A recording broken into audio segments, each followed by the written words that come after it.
पिछले वीडियो में हमने पढ़ा कूलाम का नियम। आज हम उस वीडियो से आगे पढ़ेंगे, उसी वीडियो का पार्ट है। अगर आपने पिछले वीडियो नहीं देखा हो तो उसका लिंक आपको नीचे मिल जाएगा, उसको देख लें, तभी आपको आज का वीडियो समझ में आएगा। अगर आपको ये चैप्टर स्टार्टिंग से पढ़ना हो तो सभी वीडियो के लिंक आपको नीचे मिल जाएंगे, पहले वीडियो से देख लें। आज का वीडियो पिछले वीडियो से कुछ गैप के बाद आ रहा है, लेकिन इसके बाद के वीडियो रेगुलर आएंगे। आज हम पढ़ेंगे मुख्य रूप से आपेक्षिक विद्युतशीलता या परावैद्युतांक के बारे में, तो दूसरा पढ़ेंगे कूलाम के नियम का सदिश निरूपण। उससे पहले एक क्वेश्चन भी आया है। क्वेश्चन ये है कि जो कूलाम का नियम है वो बिंदु आवेशों के लिए ही लागू क्यों है, तो इसका जवाब भी आपको आगे मिल जाएगा। देखिए, आपेक्षिक विद्युतशीलता क्या है ये हमने थोड़ा सा बता दिया था पिछली वीडियो में। आज हम पढ़ेंगे आपेक्षिक विद्युतशीलता किस माध्यम की ज्यादा होती है या ज्यादा होगी और किस माध्यम की कम होती है। दूसरा, आपेक्षिक विद्युतशीलता का बल से क्या संबंध है। तो देखिए, F जो विद्युत बल है, कूलाम के नियम से जो सूत्र आता है वो क्या है, F equal to K Q1 Q2 upon R square. ये जो K नियतांक है इसकी वैल्यू क्या होती है, इसकी वैल्यू होती है 1 upon 4 pi epsilon R square. Epsilon क्या है, विद्युतशीलता, जो पिछले वीडियो में आपको अच्छे से समझा दिया। इस एप्सिलॉन की वैल्यू क्या होती है, epsilon nought into epsilon R. अगर हम उसे भी लिखें तो F की वैल्यू क्या आएगी, Q1 Q2 upon 4 pi epsilon nought epsilon R into R square. ये क्या है, निर्वात की विद्युतशीलता, और ये क्या है, आपेक्षिक विद्युतशीलता या परावैद्युतांक। तो इस F का इस एप्सिलॉन आर से क्या संबंध है, पहले उसे देखिए। F जैसा कि तुम्हें देखा है कि अगर इस एप्सिलॉन आर की वैल्यू को हम बढ़ाएं, आपेक्षिक विद्युतशीलता जिस माध्यम के लिए ज्यादा होगी उसमें बल कैसा लगेगा कम, क्योंकि F इनवर्सली प्रोपोर्शनल है एप्सिलॉन आर, व्युत्क्रमानुपाती है, ये संबंध आ रहा है। अगर हम इसको बढ़ाएंगे तो ये कम होगा, अगर इसको कम करेंगे तो ये बढ़ेगा। तो जिस माध्यम की आपेक्षिक विद्युतशीलता कम होगी उसमें बल ज्यादा लगेगा, और जिसमें आपेक्षिक विद्युतशीलता ज्यादा होगी उसमें बल कम लगेगा। और किस माध्यम की आपेक्षिक विद्युतशीलता कम होती है, किसकी ज्यादा होती है, और कम से कम कितनी होती है, ज्यादा से ज्यादा कितनी होती है। तो देखिए, एप्सिलॉन आर, इसे हम आपेक्षिक विद्युतशीलता परावैद्युतांक भी बोलते हैं, और आगे के जो चैप्टर है उनमें परावैद्युतांक ही बोलेंगे। एप्सिलॉन आर देखिए, एक डेफिनेशन इसकी हमने पिछले वीडियो में पढ़ी। एप्सिलॉन आर की डेफिनेशन हमने क्या पढ़ी थी, epsilon N upon epsilon nought. माध्यम की विद्युतशीलता और निर्वात की विद्युतशीलता का अनुपात आपेक्षिक विद्युतशीलता कहलाता है। अब हम इसकी जो परिभाषा पढ़ेंगे वो बल के रूप में होगी। बल के रूप में हम इसको कैसे परिभाषित करेंगे, तो देखिए, अगर हम निर्वात में, मैंने पिछले वीडियो में बताया था, निर्वात में जो बल लगेगा दो आवेशों के बीच वो सबसे ज्यादा होता है। निर्वात में बल, निर्वात में अगर हम बल का सूत्र लिखेंगे तो F, अब निर्वात का है तो इसको F नोट लगा देते हैं, या F लिख लो केवल। F बराबर क्या होगा, Q1 Q2 upon R square, और यहाँ पे क्या आएगा, K की वैल्यू 4 पाई एप्सिलॉन नॉट। अगर हम किसी माध्यम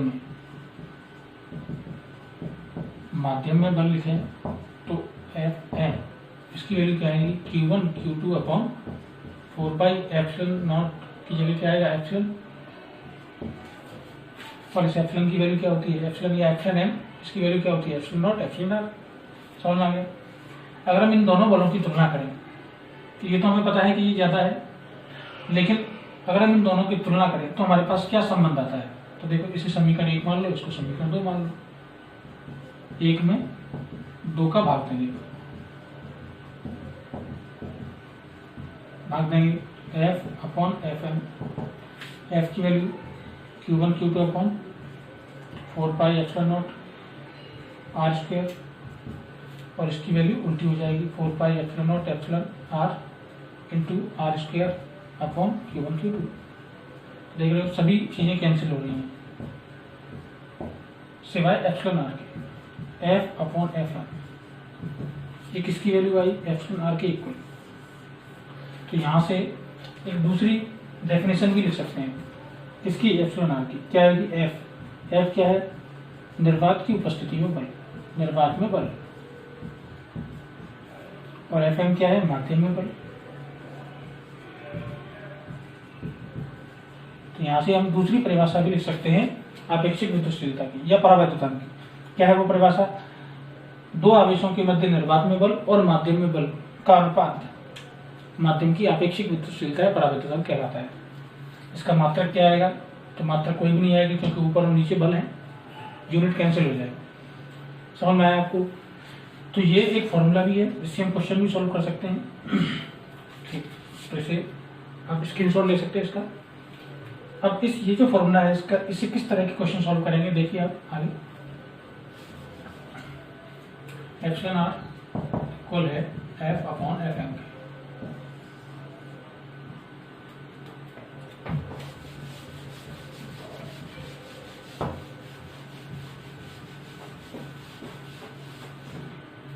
और पिछली वीडियो में जो हमने एप्सिलॉन आर की वैल्यू निकाली थी वो क्या थी? Epsilon M upon epsilon nought. ये वाला जो फॉर्मूला ये बता रहा है कि एप्सिलॉन आर क्या है कि किसी माध्यम की विद्युतशीलता निर्वात की तुलना में कितने गुनी है, और ये वाला फॉर्मूला क्या होता है कि किसी माध्यम के अंदर बल निर्वात की तुलना में कितने गुना कम है। समझ मतलब ये है कि आपेक्षिक विद्युतशीलता जितनी कम होगी बल उतना ज्यादा लगेगा, जितने गुना ज्यादा विद्युतशीलता होगी बल उतने गुना कम हो जाएगा। समझ में आ रहा है आपको? जैसे किसी माध्यम की विद्युतशीलता निर्वात की तुलना में 2 गुनी है तो बल निर्वात की तुलना में आधा ही लगेगा। समझ में आ रहा है आपको? ठीक, अब बात आती है कि आपेक्षिक विद्युतशीलता का मान होता है वो किसी माध्यम के लिए कितना होता है। सबसे कम मान कितना होगा, सबसे ज्यादा कितना होगा? तो देखिए सबसे पहले निर्वात की ही बात करते हैं। निर्वात के लिए एप्सिलॉन आर का मान, एप्सिलॉन आर का मान कितना होता है? 1। निर्वात के लिए एप्सिलॉन आर की वैल्यू क्या होती है? 1। और ये कैसी वैल्यू है? सबसे कम, इससे कम मान नहीं होगा आपेक्षिक विद्युतशीलता का। निर्वात के लिए जो परावैद्युतांक है वो कितना होता है? सबसे कम 1। इसलिए बल F कैसा लगेगा? अधिकतम। तो एप्सिलॉन आर का जो मान है वो 1 से स्टार्ट होगा, इससे कम मान नहीं होगा। 1 से स्टार्ट होता है और सबसे कम किसके लिए? निर्वात के लिए। और क्योंकि सबसे कम है इसके लिए मान, तो इसलिए बल कैसा लगेगा? सबसे ज्यादा। हम जैसे जैसे आगे बढ़ते जाते हैं वैसे वैसे इस आपेक्षिक विद्युतशीलता का मान बढ़ता जाता है। जैसे जैसे माध्यम सघन होता जाएगा, पिछली वीडियो में बताया आपको, वैसे वैसे इस एप्सिलॉन आर की वैल्यू कैसी होती जाएगी? बढ़ती जाएगी। आपेक्षिक विद्युतशीलता भी बढ़ेगी, विद्युतशीलता भी बढ़ेगी, दोनों की वैल्यू बढ़ेगी। लेकिन अभी हम आपेक्षिक विद्युतशीलता को पढ़ रहे हैं, तो आपेक्षिक विद्युतशीलता का मान सबसे कम निर्वात के लिए 1 है। उसके बाद धीरे धीरे बढ़ता है, 2 भी होगा, 3 भी होगा, 4 भी होगा और अनंत तक होता है। ठीक है, अलग अलग माध्यम के लिए। अब जो जो माध्यम हमारे काम के हैं उनकी वैल्यू मैं आपको बता दूंगा। अब बात आती है वायु की। वायु के लिए एप्सिलॉन आर की वैल्यू थोड़ी सी ज्यादा होती है, इतनी। अब तुम अगर बुक में देखोगे तो ये वैल्यू तुमको इतनी मिलेगी, 0.0059। तो ये मत सोचना कि ये ज्यादा डिफरेंस नहीं है, तो मैंने ये वाली लिख दी। अब ये वाली जो वैल्यू है, क्योंकि ये 1 से थोड़ी सी ज्यादा है तो हम इसको भी क्या मान लेते हैं? 1 ही मानते हैं। इसीलिए वायु के लिए और निर्वात दोनों के लिए के की वैल्यू कैसी आती है? बराबर। समझ में आया आपको? ठीक है, क्योंकि इसकी थोड़ा ज्यादा है। अब अगर आपसे कोई पूछे कि कारक जैसी गैसें होती हैं, हाइड्रोजन है, ऑक्सीजन है, नाइट्रोजन है, इनके लिए वैल्यू क्या आएंगी? तो इनके लिए वैल्यू इतनी ही आएंगी। थोड़ा थोड़ा डिफरेंस है, जैसे किसी के लिए 1.00053 आ जाएगी, किसी के लिए 57 आ जाएगी, लेकिन समझ में आ रहा है आपको? ऑलमोस्ट वैल्यू इसी के बराबर रहेगी। और हम सभी गैसों के लिए जो मैंने बताई अभी आपको, उन गैसों के लिए अगर हम के की वैल्यू लिखेंगे तो कैसी लेंगे? वही 9 × 10⁹ ठीक है। अब आगे इसके बाद जल के लिए, जल या पानी, जल के लिए एप्सिलॉन आर की वैल्यू होती है 80, बढ़ती जाती है फिर आगे जैसे जैसे। इसके बाद आता है सबसे ज्यादा एप्सिलॉन आर की वैल्यू किसके लिए होगी? तो आंसर है धातुओं के लिए। धातु के लिए एप्सिलॉन आर की वैल्यू क्या होगी? धातु के लिए एप्सिलॉन आर की वैल्यू होती है अनंत, इनफाइनाइट। और ये वैल्यू कैसी है? अधिकतम। तो बल कैसा लगेगा? न्यूनतम, सबसे कम। कितना? तो अगर हम यहाँ एप्सिलॉन आर की वैल्यू अनंत लिखें, यहाँ पे F/Fm, Fm को यहाँ ले जाएं, Fm इक्वल क्या है? F/इनफाइनाइट। और ये वैल्यू क्या है? 0। इसका मतलब है कि धातु की उपस्थिति में दो आवेशों के मध्य बल कितना लगेगा? 0। चाहे वो कितने भी पास हों और आवेश कितने भी बड़े हों, बल कितना लगेगा? 0। और ये बल कैसा है, न्यूनतम। तो अब दो चीजें याद रखना, निर्वात के लिए एप्सिलॉन आर की वैल्यू 1 होती है और ये न्यूनतम है, लेकिन बल अधिकतम लगेगा। धातु की उपस्थिति में धातुओं के लिए अपेक्षित विद्युतशीलता अधिकतम होती है अनंत, लेकिन बल कितना लगेगा, 0। जैसे अगर आपसे कोई क्वेश्चन पूछे कि दो आवेशों के मध्य निर्वात की उपस्थिति में बल 10 न्यूटन लगता है, अगर हम उस निर्वात को हटाकर कोई भी माध्यम भर दें, लेकिन धातु नहीं, कोई भी माध्यम भर दें, तो बल पर क्या असर होगा, तो आंसर है बल कम हो जाएगा।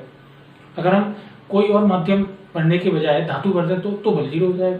तो अगर निर्वात के स्थान पर, अब वैसे तो वायु में कम बल लगेगा, निर्वात में सबसे ज्यादा, वायु में थोड़ा सा कम, लेकिन थोड़ा बहुत कम होता है, इसलिए हम उसको बराबरी मान लेते हैं। निर्वात और वायु में बल बराबरी लगेगा। इसके बाद जैसे जैसे माध्यम अलग अलग आते जाएंगे, बल कैसा होता जाएगा, कम होता जाएगा। धातु में बल जाते जाते कितना हो जाएगा, 0। तो आपको धातु और निर्वात का सबसे ज्यादा याद रखना है, धातु में 0 बल और निर्वात की उपस्थिति में अधिकतम बल, ठीक है ना। तो ये आपकी अपेक्षित विद्युतशीलता वाला टॉपिक क्लियर हो गया होगा। अब मैं आपको उस क्वेश्चन का आंसर दे देता हूँ कि कूलाम का नियम केवल बिंदु आवेश के लिए लागू क्यों है, बाकी दूसरे आवेशों के लिए लागू क्यों नहीं है। तो देखिए, पहली बात, आवेश कई तरह के होते हैं, बिंदु आवेश भी होगा, रैखिक आवेश भी पढ़ेंगे आगे, पृष्ठीय आवेश भी आएगा आगे। तो बिंदु आवेश के लिए लागू क्यों है, तो देखिए आप अच्छे से समझना। मान लो हमारे पास ये कोई आवेश है और इस आवेश की वैल्यू कितनी है, 50 माइक्रोकूलम या कूलम, ठीक है, ये Q1 है। अब इससे r डिस्टेंस पर या r दूरी पर या कोई दूरी की वैल्यू ले लेते हैं 10 सेंटीमीटर। 10 सेंटीमीटर दूरी पर एक दूसरा आवेश है Q2, और इस Q2 की कुछ भी वैल्यू है। अब ये 50 कूलम आवेश इस Q2 पर कितना बल लगा रहा है, तो मान लो 80 न्यूटन बल लगा रहा है। कैसे लगा रहा है ये बल, तो मैंने आपको पहले ही बताया कि ये जो Q1 आवेश है, इस Q1 आवेश में से कुछ रेखाएं निकलेंगी और ये Q2 आवेश के पास जाएंगी और ये Q2 आवेश पर बल लगाएंगे। कितना बल लगा रही है, अभी 80 न्यूटन। अभी ये पूरा 50 कूलम आवेश एक बिंदु पर है, क्योंकि बिंदु आवेश लिया है हमने, तो ये जितनी भी रेखाएं इसमें से निकलेंगी वो सब एक ही बिंदु से निकल रही है और इस Q2 दूसरे बिंदु तक पहुंच रही है। यहाँ से सारी रेखाएं निकली, एक के ऊपर एक, सारी की सारी कहाँ पहुंची, Q2 के पास। सारी की सारी Q2 के पास पहुंची तो बल कितना लगा, 80 न्यूटन। अब अगर हम इस Q1 आवेश को बड़ा आवेश कर दें, बिंदु आवेश के स्थान पर कोई दूसरा आवेश ले लें, जैसे रैखिक आवेश, तो इसके जो 50 कूलम आवेश है, ये पूरा आवेश इस इतना बड़ा हो जाएगा साइज में, इस पूरे तार पर होगा। पहले एक बिंदु पर था पूरा आवेश, अब कहाँ होगा, पूरे तार पर। अब क्योंकि इसकी आकृति, इसका आकार बढ़ गया, अब जो रेखाएं निकल रही थी, अब वो रेखाएं कहां से निकलेंगी, पूरे तार में से निकलेंगी। इस तरह से मान लो कि पहले 1000 रेखाएं निकल रही थी और उन 1000 रेखाओं की वजह से बल कितना लग रहा था, 80 न्यूटन। अब 1000 रेखाएं ही निकलेंगी, लेकिन पहले एक बिंदु से निकल रही थी पूरी, अब अलग अलग बिंदुओं से निकलेंगी, इस तरह से। तो पहले पूरी रेखाएं इस Q2 आवेश पर पहुंच रही थी, इसलिए बल कितना लग रहा था, 80 न्यूटन। लेकिन अब क्योंकि आवेश बड़ा है, बिंदु आवेश नहीं है, अब क्योंकि आवेश साइज में बड़ा है, तो सभी विद्युत क्षेत्र रेखाएं इस Q2 आवेश तक पहुंच पाएंगी, आंसर नहीं।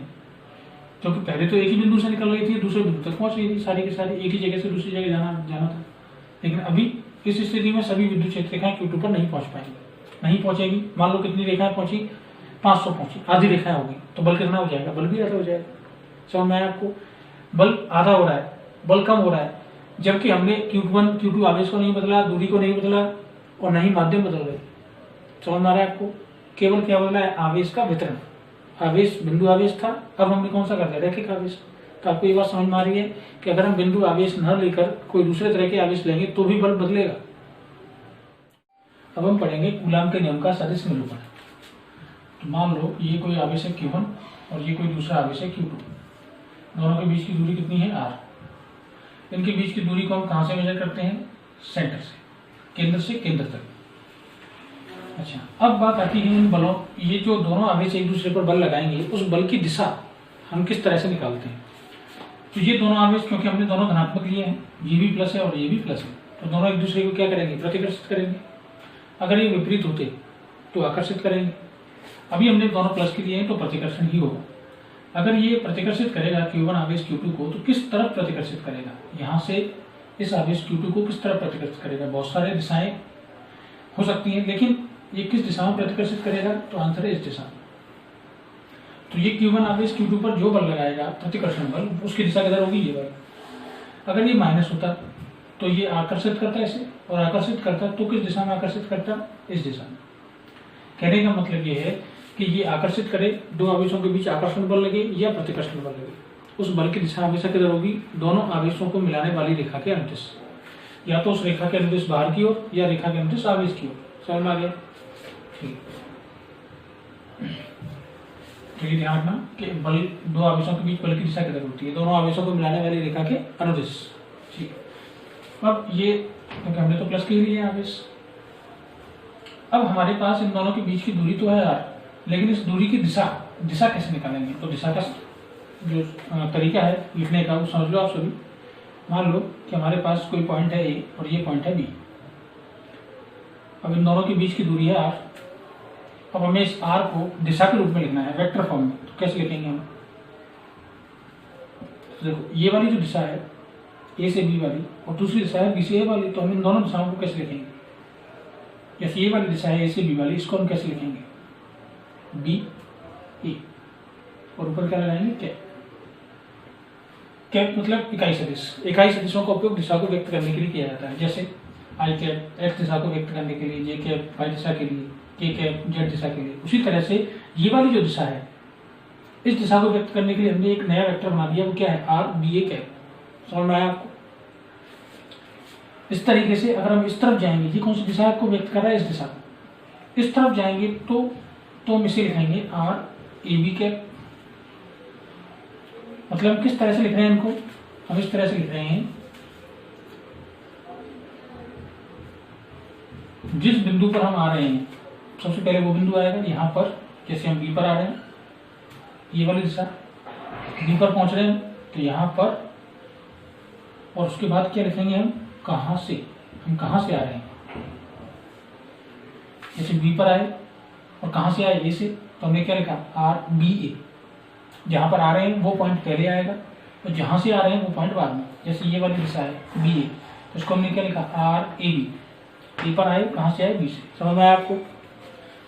इस तरीके से और भी उदाहरण ले सकते हैं। जैसे कोई पॉइंट है 5 और ये 6, इनके बीच की डिस्टेंस है x, तो अब इस x को कैसे लिखेंगे? इस वाली दिशा को लिखना हो तो क्या लिखेंगे? x 6 5 cap. इस वाली दिशा को कैसे लिखेंगे? x 5 6 cap. समझ में आ रहा है आपको किस तरह से दिशाओं को लिखा जाएगा? यहाँ पर कहाँ से, आप तो इसको याद रखो, जिस पॉइंट पर हम पहुंच रहे हैं पहले उसका नंबर या उसका अंक, उसके बाद जहां से हम आ रहे हैं वो वाला नंबर।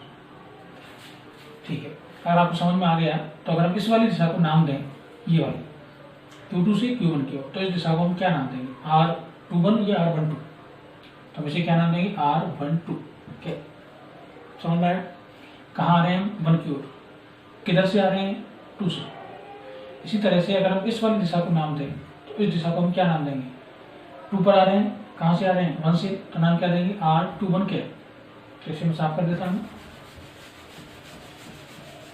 जी मैंने लिखा था यहाँ पर, कहाँ से, वो आपको समझ में आ गया होगा। R21 क्या? ठीक है, ये भी इकाई सदिश है। इसका भी मान कितना है? 1। इसका भी मान कितना है? 1। इकाई सदिशों का उपयोग केवल दिशा को व्यक्त करने के लिए किया जाता है। जैसे कोई भौतिक राशि है 5 और ये किस दिशा में है? x दिशा में, तो हम क्या लिखेंगे? आई कैप लगा देंगे। आई कैप लगाने से हमें ये पता चल रहा है कि ये x दिशा में है, लेकिन इसकी वैल्यू जो है वो 5 की 5 ही रहेगी। इसके परिमाण में कोई अंतर नहीं आ रहा, क्योंकि जो हमने लगाया है उसकी वैल्यू 1 है। आई कैप की वैल्यू कितनी है? 1। तो इसके इसमें गुणा करने से इसका मान नहीं बदलेगा, लेकिन क्या आगे दिशा। ठीक इसी तरह से अगर हमको x दिशा की बजाय y दिशा लगानी हो इसमें, तो क्या लगाएंगे? जे कैप। अगर ये वाली दिशा जोड़नी हो तो क्या लगाएंगे? R12 cap. समझ में आ रहा है आपको? जिस दिशा को व्यक्त करना हो उसी का इकाई सदिश लगाया जाता है। अब हमारे पास यहाँ 2 दिशाएं हैं, एक ये वाली दिशा, इस दिशा को हमने क्या नाम दिया? R21 कैप, और ये वाली दिशा को नाम क्या दिया? R12 cap. अब इन दोनों दिशाओं को अगर हम देखें या इन दोनों इकाई सदिशों को देखें तो ये दोनों इकाई सदिशों का मान कितना होगा? 1, क्योंकि दोनों के ऊपर कैप लगाए, तो दोनों की वैल्यू कितनी है? 1 1। लेकिन दोनों की दिशा कैसी है? विपरीत दिशा है, तो हम इसे क्या लिख सकते हैं? R12 कैप बराबर है R21 कैप की, लेकिन विपरीत है। विपरीत के लिए किसका उपयोग करते हैं? माइनस के चिन्ह का। अब ये जरूरी नहीं है कि माइनस का चिन्ह यहीं लगाया जाए, ये माइनस का चिन्ह हम इधर भी लगा सकते हैं। समझ में आ गया आपको? या तो हम लिखेंगे R12 कैप बराबर है माइनस R21 कैप के, या फिर हम लिखेंगे R21 कैप बराबर है माइनस R12 कैप के। समझ में आ गया? ठीक है, अब हम बल, तो Q1 आवेश Q2 पर बल लगाएगा, Q2 Q1 पर लगाएगा। तो पहले हम Q1 की बात करते हैं। Q1 द्वारा Q2 पर लगाया गया बल, Q1 द्वारा Q2 पर लगाया गया बल, कौन सा बल? विद्युत बल। अब किसने लगाया बल? Q1 द्वारा, और किस पर लग रहा है? Q2 पर। तो हम इस बल का नाम क्या लिखेंगे? 2-1। समझ में आया? बिल्कुल पहले की तरह ही है। 2-1 मतलब किस पर बल लग रहा है? 2 पर। किसकी वजह से लग रहा है? 1 की वजह से। अंतिम और फिर प्रारंभिक। F21 वेक्टर अभी नहीं लगाते। अभी F21 की वैल्यू क्या आएगी? K Q1 Q2 upon R square. अब क्योंकि हमें वेक्टर फॉर्म में लिखना है तो यहाँ वेक्टर लगा दो। तो यहाँ पे क्या लगानी पड़ेगी? दिशा। अब Q1 Q2 पर बल किस दिशा में लगा रहा है? तो आंसर इस दिशा में, ये वाली दिशा में।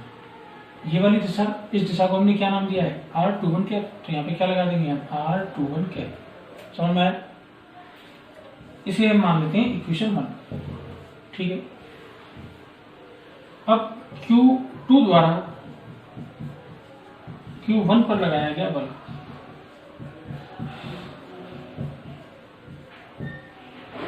Q2 Q1 पर कितना बल लगाएगा? तो इस बल को हम क्या नाम देंगे? Q2 द्वारा लग रहा है, किस पर लग रहा है? लेकिन Q1 पर। तो क्या लिखेंगे? QF1 1 पर लग रहा है 2 के द्वारा।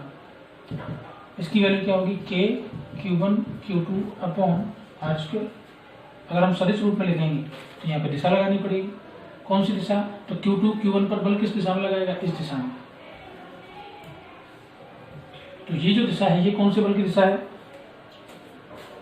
ये वाली दिशा है F21 वेक्टर की।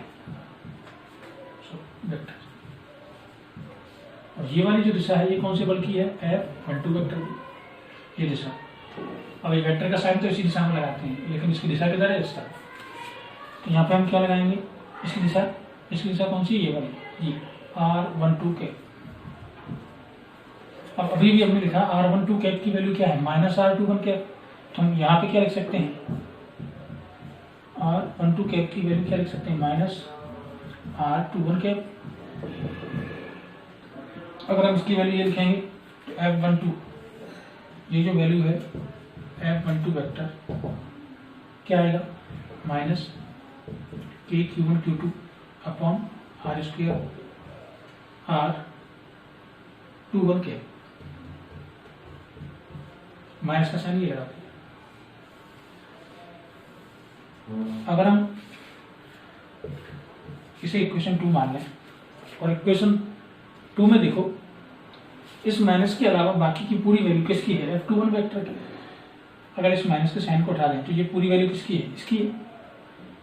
तो हम माइनस के अलावा इस पूरी वैल्यू की जगह पे क्या लिख सकते हैं? F21 vector. F12 vector equal है -F21 वेक्टर। अंत में इन दोनों इक्वेशन 1 और 2 से हमें क्या रिजल्ट मिला? इक्वेशन 3। और इक्वेशन 3 क्या है? F12 वेक्टर बराबर है -F21 वेक्टर के। F12 वेक्टर क्या है? F12 वेक्टर है Q2 द्वारा Q1 पर लगाया गया बल। F21 वेक्टर क्या है? Q1 द्वारा Q2 पर लगाया गया बल। और माइनस का साइन क्या बता रहे हैं? विपरीत दिशा को। इसका मतलब है कि ये दोनों बल, ये इक्वेशन 3 में क्या बता रही है कि दोनों बल Q1 और Q2 एक दूसरे पर जितना बल लगा रहे हैं, दोनों एक दूसरे पर जो बल लगा रहे हैं वो परिमाण में बराबर है, लेकिन दिशा में कैसा है? विपरीत।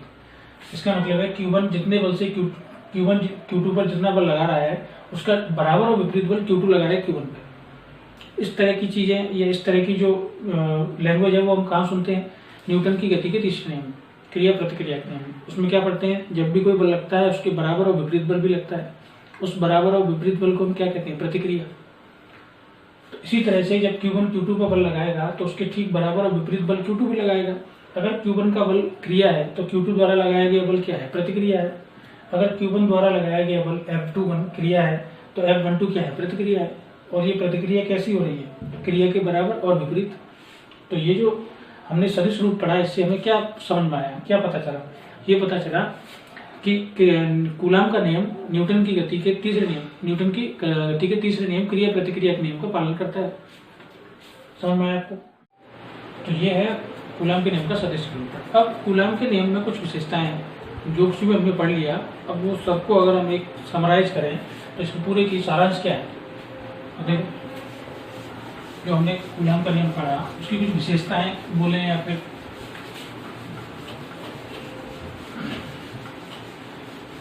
सीमाएं भी कह सकते हैं। देखिए क्या है, मैं शॉर्टकट में बता देता हूँ क्योंकि इसका कोई अलग से टॉपिक नहीं है। सबसे पहली चीज, कूलाम का नियम केवल स्थिर और बिंदुवत आवेशों के लिए लागू है। स्थिर व बिंदुवत, अगर आवेश स्थिर और बिंदुवत नहीं होगा तो नियम लागू नहीं होगा। ऐसा नहीं है हमारे पास कोई दूसरा नियम नहीं है उनके लिए बल नहीं का, हमारे पास दूसरे भी नियम है। अभी तक की बात कर रहे हैं, स्थिर और बिंदुवत आवेश के लिए बल लागू नहीं हो, बल नहीं निकाल सकते कूलाम के नियम से।